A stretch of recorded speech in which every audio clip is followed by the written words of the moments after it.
Madam Senator, coming 2027, are you going to vie for any political seat? Umepata ngapi KCSE? Sitaki kusema juu mtasema na brag. I am a chopi. Thank you, Mheshimiwa Hezena. This is My Little TV. What's your official name? My official name is Hezena Lemaletian. Yes. Do you have a nickname? Yeah, I have so many nicknames. People call me Queen of the North. They call me Zay. My very close friends call me Zay. Some call me Zena. Others call me high school classmates called me Portia. I don't know. Naimal. Naimalumalu. Naimala. All those are my nicknames. Yes. I think you've forgotten one. Which one? Perfume. Perfume, yes. So perfume is like a direct translation from my Samburu name. Oh. Yes. Wow, that's nice. So where are you from? I am from Samburu County, wholly from Samburu County. My family is from Samburu North, Baragoi. I grew up in my younger days, toddler days in Maralal, teenage days in Samburu East. So I'm from the whole of Samburu County. Oh, wow. Yes. Where did you do your KCP?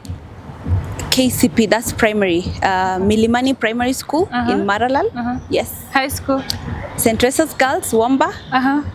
And then University of Nairobi. Impressive. School of choice. Umepata ngapi KCSE? Sitaki kusema juu mtasema na brag. I am a chopi. So this is a very bright senator. Yes, very bright. Ungetuambia tu, but it's fine. Okay, I was like top 3. Yes. Yeah. In St. Teresa's. Sure. And actually when you mentioned St. Teresa's, yes. Like kila mtu anajua ni wapi. Yes. Yeah. Yes. That's awesome. So are you a tea or a coffee person or just water? Tea. I'm a teetotaler. Wow. So which is one misconception people know about you or think about you? People actually think I'm very abrasive. But I'm a very gentle person. I'm very gracious. And they also think I'm so outgoing. I'm not. I'm an introvert. I like my me time and my me space. I'm not a very outgoing person. Wow. Okay, so you haven't told us about your position right now. Like, who is Hezena? So, wow, Hezena is so many things. I am, first of all, a beauty queen, still the reigning Miss Commonwealth Kenya. I am a global peace, culture and charity ambassador for the Commonwealth, also global peace ambassador. Yes. And I am a senator in the Republic of Kenya, serving in the 13th Parliament. I am so many things. I'm the founder and executive director of Hezena Lemaletian Foundation. I'm the founder of Pasuli Sports. Oh, there are so many. And you are Moponi? And not a no Moponi, no Masola. But again, anyway, those are just for the jokes, for the fun of being part of our culture. Sure. I am also the International Youth Leader of the Year 2023. And I was also recently inducted to the Young African Leaders Hall of Fame. Yes. Oh, that's awesome. So, Mheshimiwa, which kind of like a politician do you think might be dangerous? Is it a lying politician or a broke politician? I think a lying politician, that would be very dangerous because the moment you lie, you lose integrity in every sense of the word. Once you have no integrity, you have nothing at all. I think one famous writer said something about that. There are 3 things you must possess, but above the 3, if you have no integrity, you have nothing at all. Sure. Yes. Okay. So, Madam Senator, what keeps you up at night? The dreams and the vision I have for Samburu County and for my country, that keeps me alive. That I want to leave a legacy on earth during my time of living. The desire to change people's lives, the desire to eradicate poverty, the desire to ensure that there is equality in the world, or at least fairness. Sure. So if you were to preach Samburu to an investor, what would you say? Samburu County? Yeah. Have you forgotten I was the pioneer Miss Tourism Samburu? Oh my God. First of all, we have an untapped and explored cultural diversity. We have an explored geographical beauty. We have so much that needs to be discovered in Samburu County. We have 5 rare species of animals. We have the gravy zebra, the greater and lesser kudu, the Somali ostrich, the reticulated giraffe, the did I forget anything? And then we have a beautiful, intricate culture. Our culture is one of the most beautiful and untampered with countrywide. When you look at our marriages compared to the Maasai, our marriage is so intricate. Our rites of passage ceremonies are so beautiful. I think we have the advantage of being very far away from the city. So that means our culture has not been encroached so much into by modernization and the Western cultures. So, and we have very warm people. Samburu people are very warm, they are friendly, they are hospitable. We have a very favorable climate for anything. We have the most beautiful topography in Kenya. We have mountains, we don't have lakes. We have huge rivers, the Milgis, Warges, Wasonyiro North. We have mountains, we have arid lands. If you want to feel the heat, go to Samburu East. If you want to feel the cold, go to Maralal. If you want to feel, that beauty of a very concentrated culture, go to Samburu North. So we have everything. Yes. Okay, so Mheshimiwa, what motivates you to stay in politics? Well, for me, I continue to say I'm not a politician, I'm a leader. So the desire to serve and lead people, that's what keeps me in politics. The desire to change systems from within, that is what brought me into politics. How do you handle political pressure and online harassment? I just deal with them head on. So what is political pressure? I think political pressure, if you're an intellectual, if you're a smart person, you will maneuver the political pressure intellectually. But the online harassment, of course, it's something very sad, and of course I hit back at them a lot of times. Sometimes I ask the people who are managing my social medias to deal with them, which is all is fair in love and war. And a lot of times we just ignore. But most importantly, I don't take it to heart, because I think I grew a thick skin. I remember when I was Miss Tourism Samburu, I think I was 16, 17 years old, and I remember people were actually body shaming me for being very skinny. And I remember somebody saying, "Oh, she's so skinny. If she passes a corner, hyena will follow her with the salt." So you can imagine, I didn't even have my ID, and somebody is telling me that if I was to collapse, that would have been the perfect time to collapse. But now I've been a diamond in the rough. Times and circumstances have shaped me. Senator, I'm so sorry to hear that. No worries. Oh my God. Okay, so how do you, which is your best way of solving conflict? Dialogue. Dialogue is a very important way to solve conflict, because a lot of conflict emanates from the lack of dialogue. A lot of people you fight with, it's because you don't have dialogue. I can tell you, for example, the people who have been sent to insult me online usually meet me, and once we have a conversation, they regret, because they're like, wow, Hezena is not actually the person we were told she is, because they are being paid to insult people. And I realized the moment you have a dialogue, you sort everything. Look at our post-election violence. There had to be a dialogue between the two front runners of the presidential election, and from that we go to the unity government. In South Sudan, we had the same thing happening in all regions that have been going through conflict. The DRC, for example, the conflict between DRC and its neighboring countries, Rwanda and whatnots. The moment the Qatari royals brought these African leaders to sit, Kagame, His Excellency Kagame and His Excellency Shikedi, once they sat in Qatar, there has been some level of peace restored in DRC, and I have been there to oversee these things. For me, dialogue is everything. Yes. Okay, so Madam Senator, coming 2027, are you going to vie for any political seat? Absolutely. I look forward to being the very first female senator of Samburu County. Oh, wow. Elected. Yeah. I wish you good luck for that. Thank you. Yeah. So, what advice would you have to have, or what advice would you give to women who are looking up for you? Let's say when it comes to politics, let's say the young women who actually aspire you are doing something. I will tell them to be audacious, to be bold, to be firm, and not to be arrogant or rude. Because in being firm and audacious, you need to put a lot of systems in place. You can't be bold and firm if you are not informed about everything that's happening in the world, geopolitics, global politics, current affairs of the world.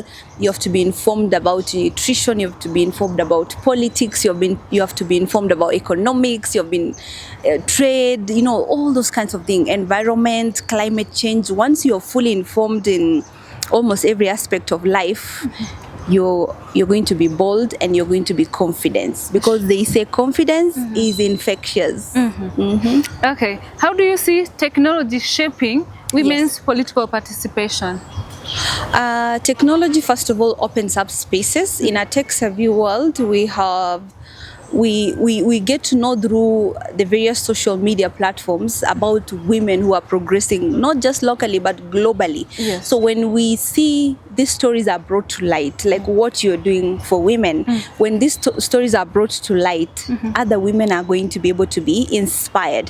When we talk about issues like GBV and gender equality, or even health issues affecting women, things like menstrual hygiene, awareness on things like endometriosis and stuff like that. These things are being mainstreamed through social media, through technology. And I also think through technological advancements in the health sector or the hospital sector, a lot of women are being liberated in one way or another. Sure. Yeah. So what's your stand on tech-facilitated gender-based violence? Actually, I feel like it's the new form of evil, because the moment you hit a keyboard to abuse women, cyberbullying, those kinds of things, social media abuse, a lot of people don't take a step back and think of the future, think about their children, think about their mother, think about their sisters, and the fact that whatever you write online stays there for life. People don't think about the consequences of this. So I think it's the first and it's the new form of wickedness, and it's the new form of gender-based violence, which countries need to come up with systems and measures to ensure that our social spaces are protected. I have had cases of young girls being abused online to even a point of committing suicide. A lot of suicide cases countrywide are being perpetrated through social media in one way or another. It could be just a direct abuse. It could be a young girl or a young man has been exposed online, a nude tape or a tape or a photo being exposed. Some people cannot take this pressure, and this weighs down on people. The other form is when you gang up and create, the way they used to bully children in school, because when you talk about gender, you're talking about men and women. Sure. It's not just the women. Yeah. So back in the days, they used to bully in schools and surround kids and beat them. And a lot of people using nowadays social media are the Gen Z.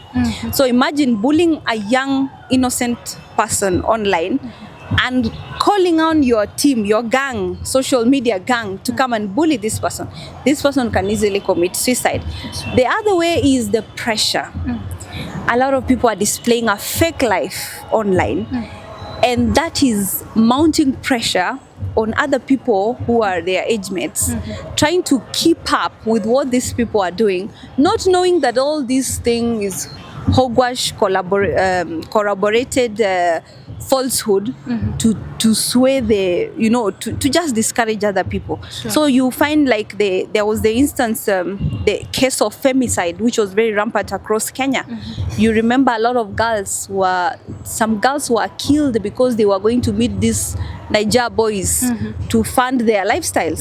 Why do you think they were doing so? It's because the social media space has been selling a fake lifestyle to the girls, and every girl now wants to have the latest Gucci, the latest designer, whatever, and they want to keep up with the pressure, not knowing that those who are posting are either posting fake items or masquerading in a fake lifestyle using other people's fashion or products or whatever it is. Sure. Yeah. Who is the woman leader you look up to? Locally or globally? I guess globally. Yeah. So one of my role models in politics is Ilan Omar, the Minnesota representative, or in the United States. There are so many women I look up to. There are women who have won presidency, and lately I love the Namibian president. She is setting standards for female leadership across the world. Oh, okay. Yes. So what's the biggest lesson? And I also must say I loved the former COO of Facebook. Yeah. She was called Sheryl Sandberg. She's one of my most inspirational women. The other woman I can say maybe would be what is her name?